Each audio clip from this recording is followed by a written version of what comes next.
lot of bottlenecks and so on and so forth. So we are also going to discuss a little bit on that.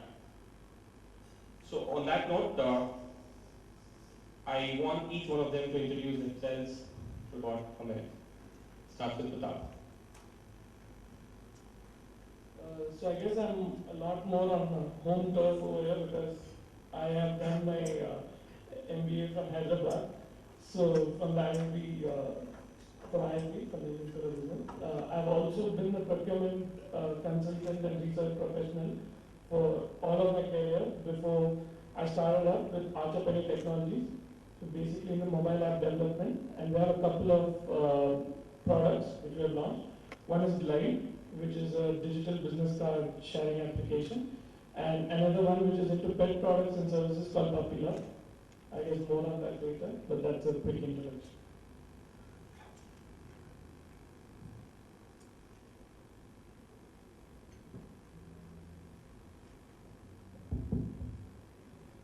Good afternoon, I'm Sandeep Chatterjee. I've spent about 15 years in the supply chain domain. I'm a 2001-2003 pass out of IIM Koolkutir. I have worked previously with Tata Motors, Infosys, Lafarge, Oracle, and currently I'm with KPMG. I primarily look after the Bangladesh, Sri Lanka, and Myanmar market because that is what we talk about our growth markets. So we will discuss about it as we go through the discussions. Thank you.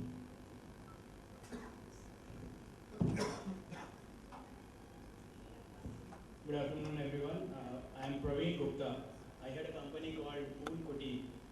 We are a startup company, and we basically connect travelers who come into Hyderabad and various other cities with hotels which have last-minute booking inventory. Okay, so we are primarily matchmakers between those travelers and the hotels. And as of now, we are a growing organization. We have we are adding 10 hotels, around 10 hotels every week, so as to say. And prior to this, I had been a consultant, and I also have worked with management consulting industry, primarily through in PwC and in Neo Advisory. I also come with a technology background. I am a technologist at heart, and I'm passionate about mobile technologies. What we are trying to achieve right now through Koolkutir is actually kind of Uberization of the hotel industry. Right? That's what we are trying to achieve.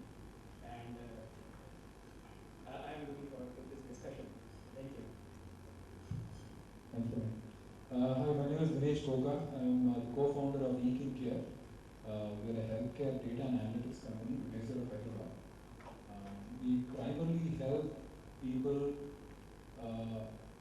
store their healthcare information at one place and get analytics and intelligence out of it, extract intelligence out of all those medical reports. So we're primarily into data and analytics, and we're a cloud platform.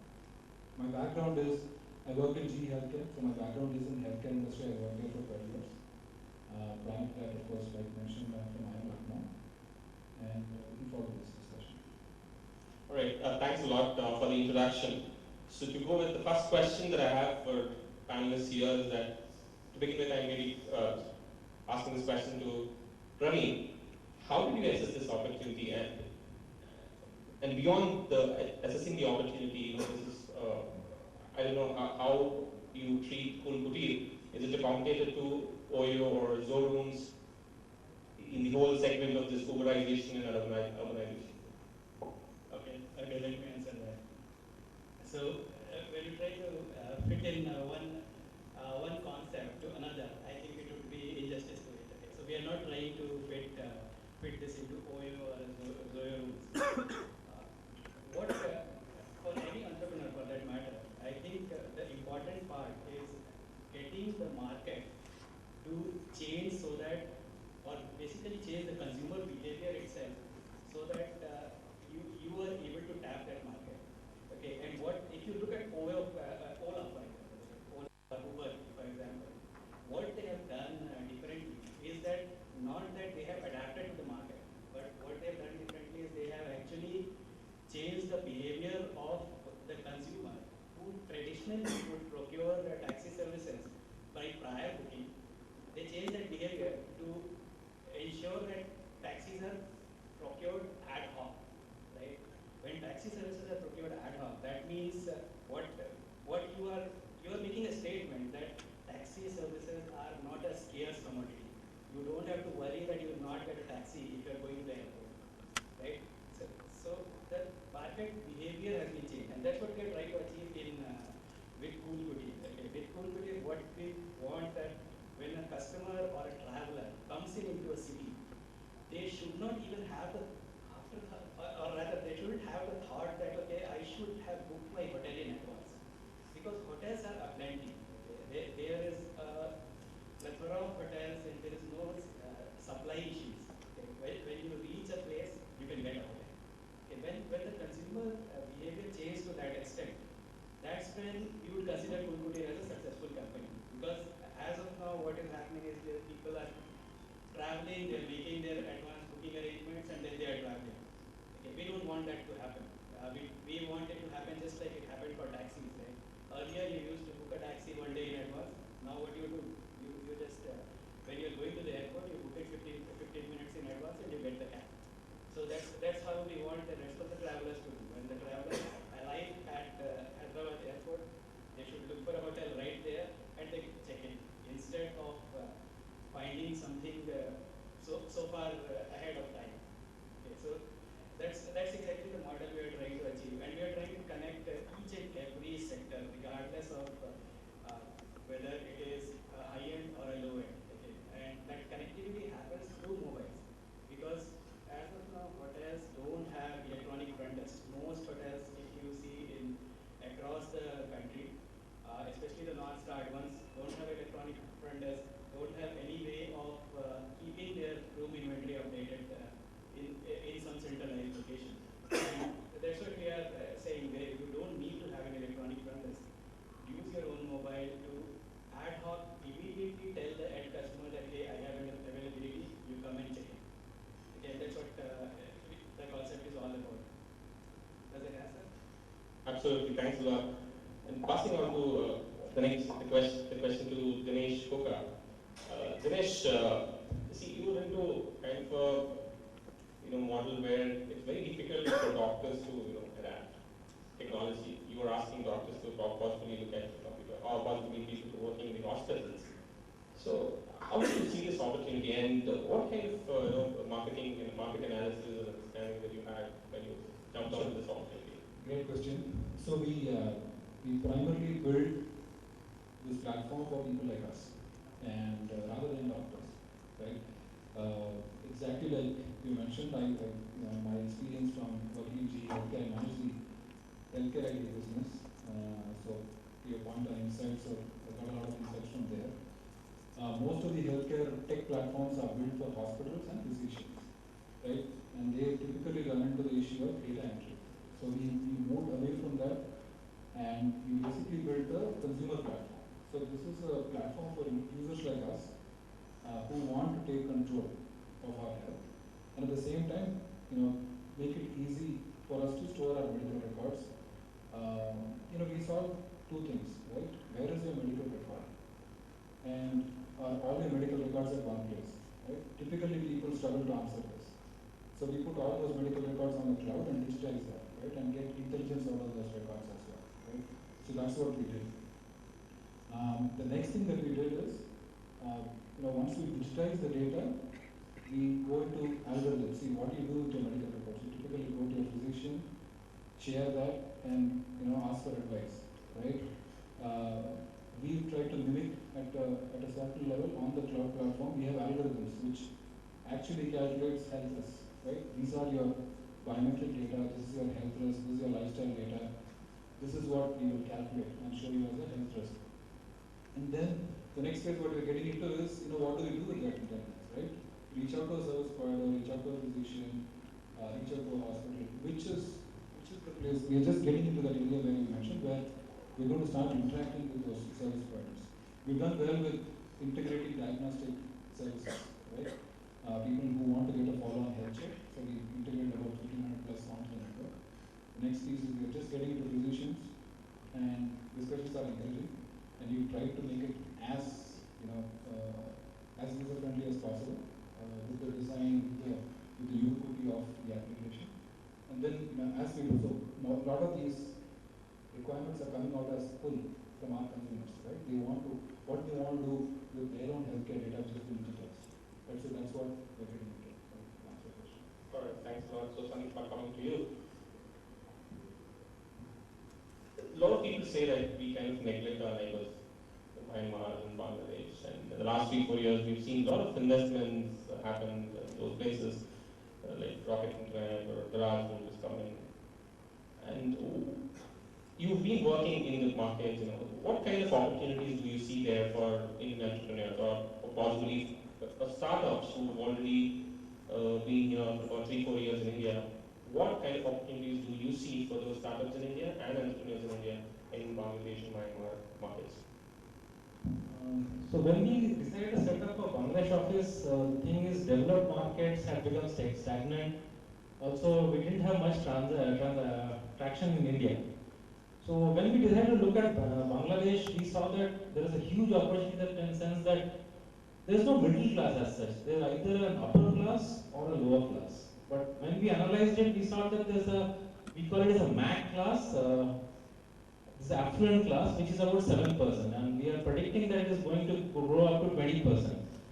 So interestingly, we saw that the top 5 textile companies in Bangladesh, they account for $25 billion US. Bangladesh is perceived as a poor market, but it's not. There's a lot of business because just to quote some figures, we did about 40 crores last year. But there's some interesting challenges is they cannot pay you in a check or a wire transfer, they pay you in cash. And as an audit company, it was very tough for us to actually take a payment in cash. So we really had to rewrite our policies in Bangladesh so that we are able to take money in cash. Second thing is, the second pricing model is they don't believe in discounts. If you quote a very high price and give them a 90% discount, they will look at you with suspicion. So we priced it accordingly so that it's the right price, but we don't give any discounts. Third thing what we looked at is, there's an aspiring middle class, which actually, right now there's a lot of people from India who go there and work, but it's very tough for us, for an entire country to support a neighboring country. So we decided to build a practice there, but the problem is language is a problem. Because if you are not Bengali speaking, it's bound to be a problem, but it's still really coming up. What we have seen is they are investing in education. There are people coming from UK who have actually set up English schools just to teach them English. So that way we have seen a lot of opportunity, but there are certain hiccups like they're very brand conscious, you have to, they will make the payments in cash. So these are the few things which anybody who wants to do business in Bangladesh needs to be very aware of. All right, thanks to the note to all the entrepreneurs talking about giving in cash, and second thing is don't believe in discounts. Anybody who's here, looking for setting up an e-commerce company, wants to that. All right, so coming to Pratap, so I had an opportunity to speak to him to discuss Pratap about a lot of things in terms of entrepreneurship, especially in technology. So when I spoke to him for the first time, he talked about the work that he does with IIM and the Glide application that he has built recently and which has kind of enabled our conference to exchange the business cards. So, Pratap, I have a question. So here, you are coming from a management background and then you have come up with ideas like a lot of applications, right? And then today, a lot of companies are kind of technology driven. All right, so as an entrepreneur, if you do not have a team or you have a vision, but you don't have a team or you don't have co-founders to build the technology, then how do you assess that opportunity? Are you going to assess the opportunity and say that, okay, there's a bottleneck because I don't know technology? So how did you go about it? Yeah. So the first thing is initially when you do come up with a particular idea, you're faced with a lot of skepticism. And the skepticism won't be, limited to only your circle. It even extends to probably the people you want to partner with or the people you want to employ. So I guess the first thing which anyone says is get a good tech co-founder. I mean, that is the first piece of advice that anyone who's in that industry gives you.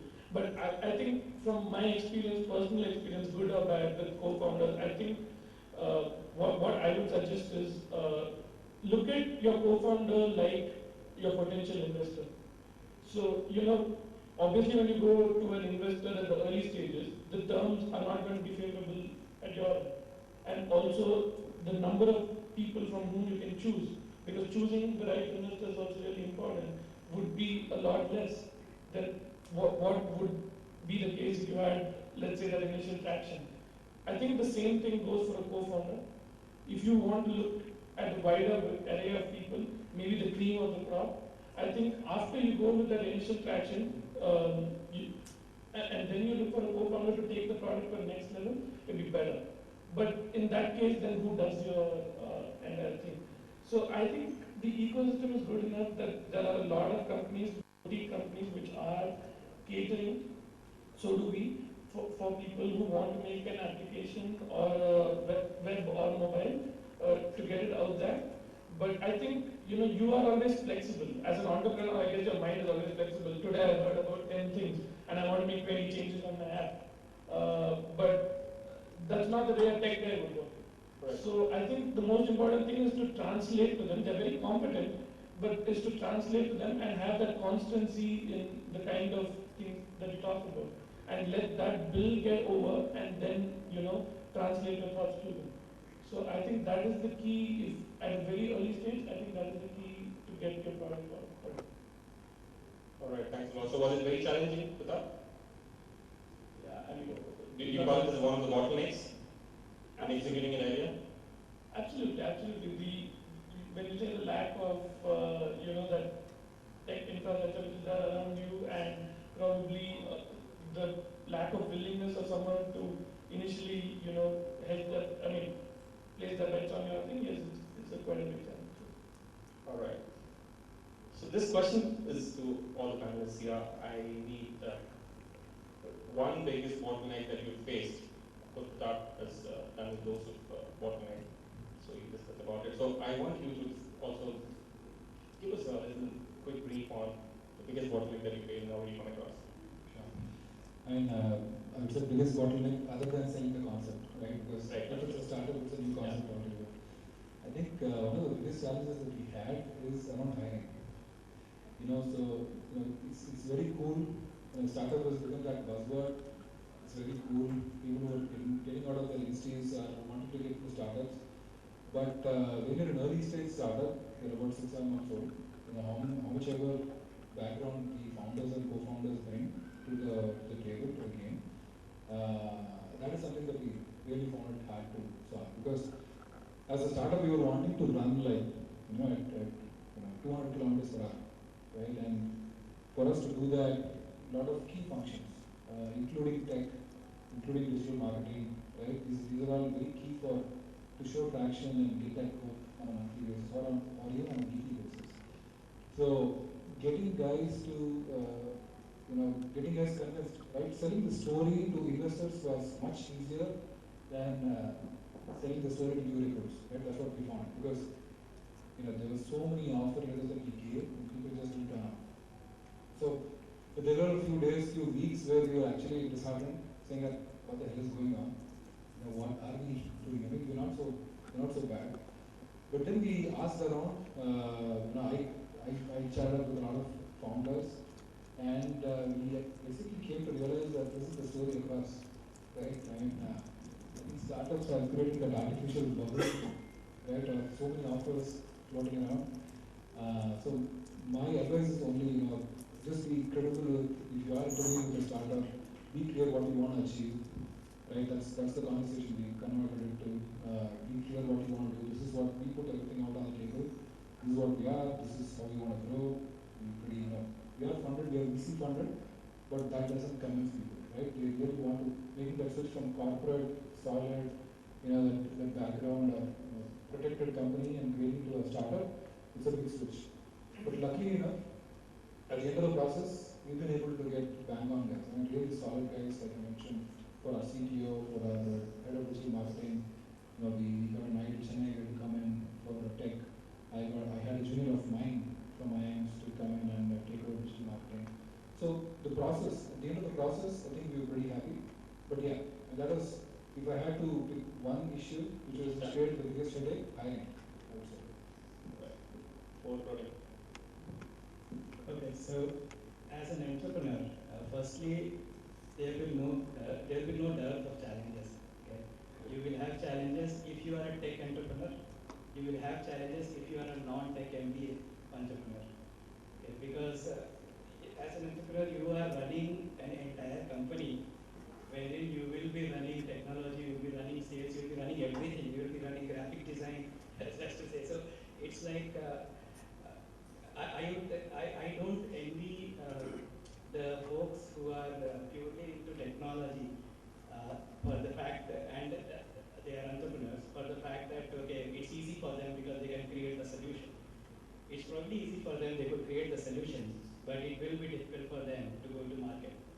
And as an MBA entrepreneur, probably it is relatively easy for you to go to the market, but you will struggle with getting the technology in place and the entire concept to product cycle converted. Okay, so that it's a given as an entrepreneur you are going to face challenges. But what is important is the perseverance and having the right set of people to address all the challenges that you have.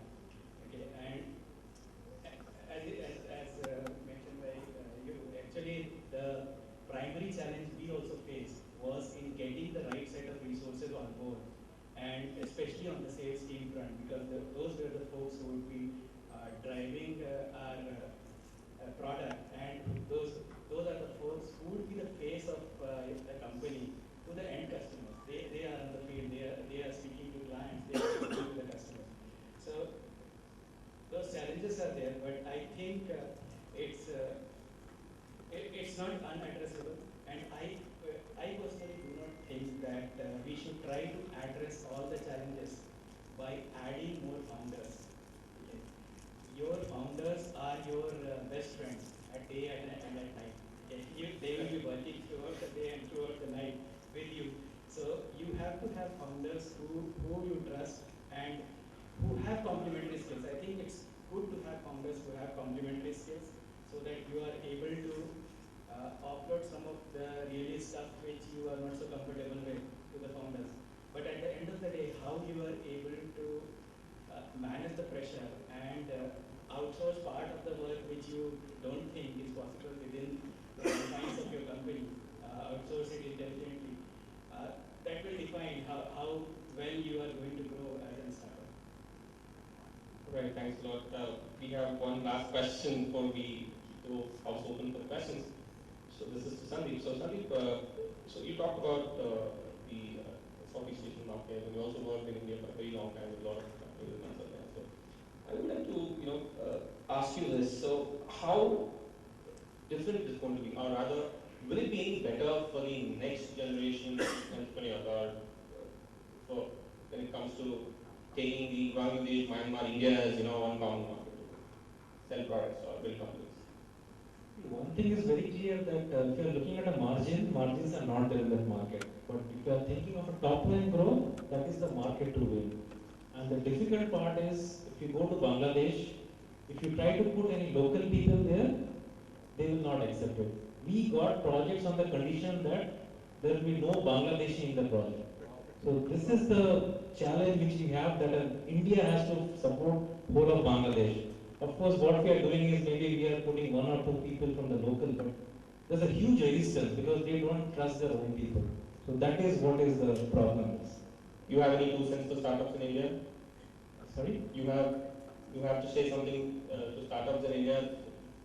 Another thing is, of course, as a founder, if you are a founder, you can always go there. But what we found out that for some reason, we don't want to go to Bangladesh. It is perceived as not a very sophisticated thing, and what I keep telling people that you can learn a lot there, but everybody wants to go to US and UK, but not to Bangladesh. That will be a real challenge, like getting people to go to Bangladesh. And because of the political instability, that is another reason which is the cause of. But trust me, I have stayed there for about a year, And of course, they cannot differentiate whether I am an Indian or a Bangladeshi, and there's absolutely no risk to your life as such. All right, that sums up the questions from the panel, and we would like to keep the house open for the question and answers. Maybe there's questions, yeah. Maybe we have a few moments. My question is Mr. Sandeep. You have given a very interesting account of the Bangladesh market. But please let us know the black box, that is, what is Myanmar and what is the market like? Not many people know about it except for wrong reasons like insurgency and drugs and some golden triangle or something like that. Please tell us something, what is happening in Myanmar? Myanmar, unfortunately, we don't have too much of a business because there are things in pipeline which have been running for the last 2 years. We have not been able to convert any of them. So with the current government, with the new, we are hoping that we'll be able to get some transactions there. But the prime, very honestly, we only have 3% of business right now. Yes, question is like, sir, you have told the eKincare what all the things doing, and see, India market is very much emotional driven. My parents, they don't know how to understand when to eat their medicine and when to take care of their medicines and all. But being his son, I'm always, proactively thinks whether they have taken the medicine on time or not. So do you have anything, I understand I've gone through your site just now, and as a reminder kind of things is there. Do you have anything, and my parents doesn't know the high-tech things. Okay? They're not used to with the smartphones at all. They are very much fine with that Nokia 1000 phones. So do you have anything wearable kind of stuff that I can make them wear it, and they get the reminder based on the things, database information which is kept, and they will get wearable. For example, I'm wearing a Fitbit now, and I can get to know what's my heart rate and everything, how many steps I walked the entire day. Similar things are you going to introduce in the market, and thinking the Indian populations and seeing the age group difference, the technology penetrations, I think this will be a very good concept if you bring it, because it will help our parents to take care of themselves. Absolutely. Of reaching out to people who are between 25 to 50, savvy enough to use the internet, smartphone savvy. But having said that, we've added a lot more features every couple of months, right? So when we started, this wasn't, what you're asking for wasn't the focus, but as we added users, a lot of the features that we had actually come out of user feedback. So we added family management. Like we added a feature called family management where one person can be the custodian and he or she can manage the health records of the entire family, right? In fact, just to give a background, when we started, right, when my founder started, when we started eKincare, we actually thought we started as a platform for NRIs to manage their parents, right, their kin back in India, right? So strikes a very similar to what you're talking about. So we did family management. It has reminders, medication reminders. So all the points are very relevant. Most of the stuff that we are bothered about, right? Medication reminders, alerts, even we are going into vaccination reminders for kids. All of these are on the platform. Once you move out of the platform, right? When you're building a platform for a consumer, you want to build a relationship with your user, right? From our consumer platform. Now once you go out of the platform, which is integration of devices, we are exploring that. Integration of the devices is very easy. Be it a Fitbit or the Xiaomi band, right, today. What we want to be very careful about is retaining the customer experience. Right? It's a new device, it's an alien device. We don't have any plan to make a device ourselves, but one of the main things that I'm sure the entrepreneurs also agree is customer experience. What is the experience that I give to my consumer when he uses the platform or looks at it on a smartphone? Once I go onto a device, I'm using some other device. So we're just evaluating, what is the best way to integrate them. Integrating them is not an issue from a tech standpoint, but what is the best way without compromising the UX, without compromising the user experience. So we work with a few corporates. So So for them, we integrated the device similar to Fitbit, where they have given it to their employees, right, to encourage employee wellness initiatives. So we've done that integration. What you're asking for is combines a lot of these things, right? Medication providers for veterans, device tracking, for veterans. I should know whether the parents are safe in far from my place. Yeah. That I should get to know that I am instead of something they are wearing that reminding them to take medicine on time. So whenever the users or corporates, really valuable corporates ask us, what, can you do this also? And it was not on our immediate product roadmap. We like to say phase 2. So I'm going to say phase 2. And my question, I think, my question is a third question I want to, third phase question might be, I don't know. See, in India, polio eradication happened due to Amitabh Bachchan's act. Okay, those drugs in the that happens. And but if you see, there are a lot of issues are there. For example, in Delhi, every year you will find thousands of people are dying out of dengue. There is swine flu around and everything. You have data, you have database of patients. And if we have some analytics, suppose take analytics of Watson analytics in IBM. If you do the prediction of dengue is going to spread, and this is a history of dengue happened or swine flu happened, and once you have the database with you, the customers are increasing. You can predict that there is a dengue this thing is going to come or something using analytics, using the customer coming in and out. So it will really help the society as a whole, to get prepared for the same. Because many people are dying and the awareness of vaccination is quite small in India. Yeah, sure. So are you working on something similar to that? So, like I shared, right? So our target population was different, but not to disappoint you, we are just getting into an engagement with Telangana government also. So it depends on the stamina of the government also, right? I mean, if they want to do, there's a lot of, the beauty of healthcare is there are a million problems that you can solve. I mean, that's the beauty of healthcare, right? A lot of the problems that you want to solve are no-brainers, but it's how you use technology to solve that issue, right? So obviously we started on a route, but we've just done a small engagement for the government here in this state, where we've taken one small village, right? And we've done analysis of all the people in that village. We started with over 5,000 population. We've done the analytics and we know what is the health status of each and every person, right? The challenge is they are not going to use the platform, right? So we are very cognizant of that. Their solution is to the government. So we can do it, right? The thing with population health is analytics will play a big role, and we are cognizant of that. The reason is we haven't, it's not our number 1 or 2 priority, is because we're already in the middle of solving about 10, 20 things. But this is something that we've done. We've seen very good encouragement from the state as well, from the government. Depends on how they want to take it, right? I mean, analytics and tech can definitely solve that. It's about how you're able to take it forward with the state. So we have limited time, just 2 more questions. No problem, I won't take much time. A very good afternoon to the panels and everybody present here. Question for Mr. Dinesh again. As this is a very good initiative for it at a later stage for any history. So, and many doctors that we consult, they give us mostly paper prescriptions or paper consultations that have to be either entered manually.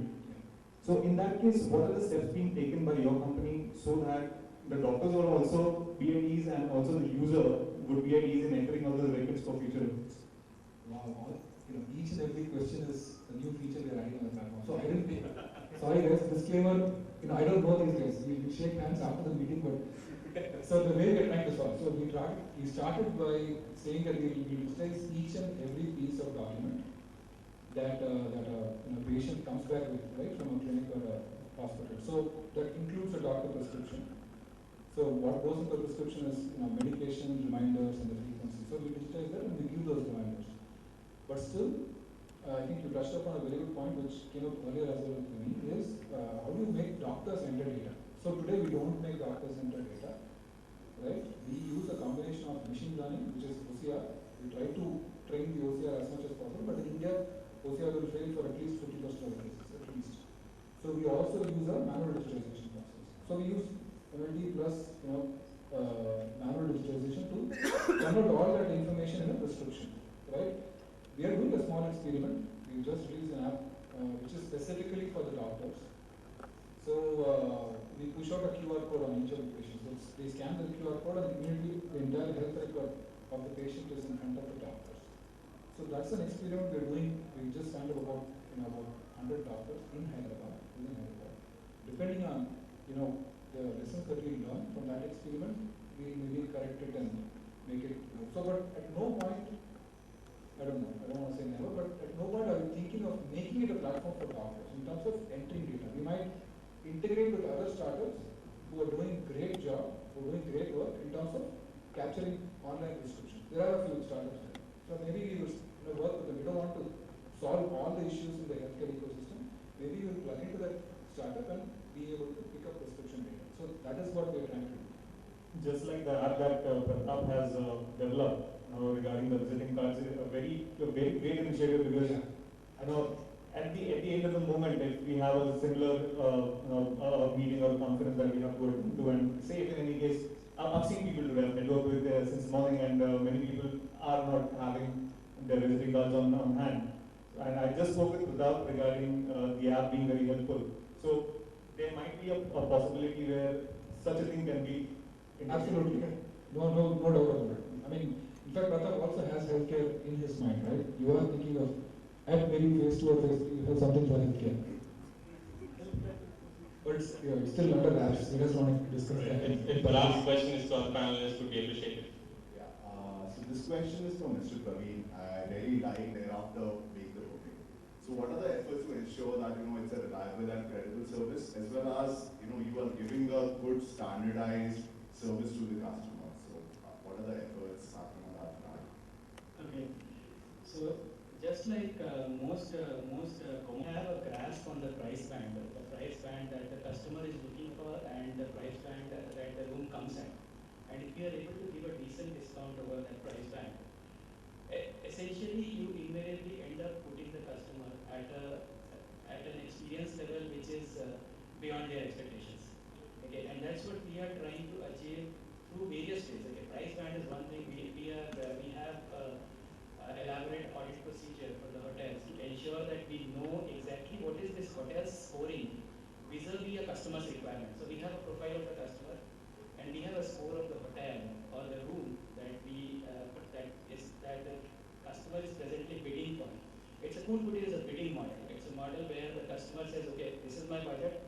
I need a room here in Shamshabad today, and that is a requirement of a customer which the system matches with the hotels which best match that requirement, best meet the requirement. And we are ensuring by that at least 95% of the cases, the customer goes out with a wow experience. There will be issues like any other services industry services sector. There will be issues in 5% of the cases, and how well we are able to handle that issue post facto. So if there is an issue, how are you capturing it from the end customer, and how are you ensuring that the customer is still delighted by whatever means, right? You could provide some kind of a compensation. You could ensure that they are not worse off after having experienced it. So it's definitely a challenge, but then the industry is procuring. In fact, if you look at the bottom of the pyramid, okay, I'm a fan of this C.K. Prahal's bottom of the pyramid model. Okay, that's where the fortune lies. And if you look at the bottom of the pyramid, there are 10,000 hotels across India, unlisted anywhere, and they are like not very exceptional, but they are still being used, okay, and they are being used by the bulk of the population. What are we doing to ensure that bulk of the population and that bulk of the hotels at the bottom of the pyramid are getting matched to each other? That's where we are entering. And these issues, we cannot run away from these issues. We will work through those issues and ensure that the customer experience is progressively improving. Okay, we have seen the same experience with Ola, for example. When they started, there were various cases where you would have cash not turning up. or perhaps refusing at the last minute. So slowly they realized how to build the control structures to ensure that such cases don't happen too often. And it's all about the control structures. We have also